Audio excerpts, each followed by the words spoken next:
আফগানিস্তানের জনগণের প্রতি সদ্ভাবনা ও মানবিক সহায়তার অংশ হিসেবে দেশটিকে 5টি অ্যাম্বুলেন্স উপহার দিয়েছে ভারত। শুক্রবার নয়াদিল্লির হায়দ্রাবাদ হাউসে আফগান পররাষ্ট্রমন্ত্রী মাওলানা আমির খান মুত্তাকির হাতে এই অ্যাম্বুলেন্সগুলো তুলে দেন ভারতের পররাষ্ট্রমন্ত্রী এস জয়শঙ্কর। ভারতের পররাষ্ট্র মন্ত্রণালয় জানায় এটি মোট 20টি অ্যাম্বুলেন্স উপহারের একটি অংশ। অবশিষ্ট 15টি পরবর্তী ধাপে হস্তান্তর করা হবে। সামাজিক যোগাযোগ মাধ্যম এক্সে দেয়া এক পোস্টে জয়শঙ্কর লেখেন, আমরা আফগান জনগণের স্বাস্থ্য নিরাপত্তায় দীর্ঘদিন ধরে কাজ করছি। এই 20টি অ্যাম্বুলেন্স ও চিকিৎসা সরঞ্জাম আমাদের দীর্ঘমেয়াদী সহযোগিতার প্রতিফলন। আজ আমি আফগান পররাষ্ট্রমন্ত্রী মুত্তাকির হাতে 5টি অ্যাম্বুলেন্স প্রতীকীভাবে তুলে দিচ্ছি। তিনি আরও জানান, আফগানিস্তানের উন্নয়ন ও অগ্রগতিতে ভারত 6টি নতুন প্রকল্প হাতে নিচ্ছে, যার বিস্তারিত আলোচনার পর প্রকাশ করা হবে।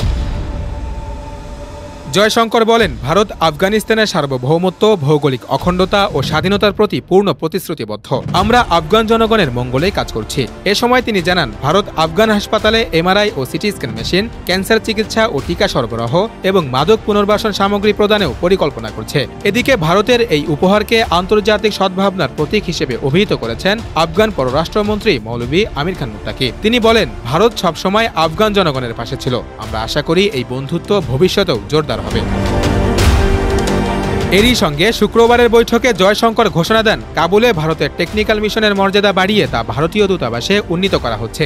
এটি তালেবান সরকারের সঙ্গে ভারতের সম্পর্ক উন্নয়নের ক্ষেত্রে একটি গুরুত্বপূর্ণ কূটনৈতিক পদক্ষেপ হিসেবে দেখা হচ্ছে। আফগান পররাষ্ট্রমন্ত্রী আমির খান মুত্তাকি বৃহস্পতিবার থেকে এক সপ্তাহের সফরে ভারতে রয়েছেন। 2021 সালের আগস্টে তালেবান ক্ষমতায় আসার পর এটি আফগানিস্তানের পক্ষ থেকে নয়াদিল্লিতে পাঠানো প্রথম উচ্চ পর্যায়ের কূটনৈতিক প্রতিনিধি দল।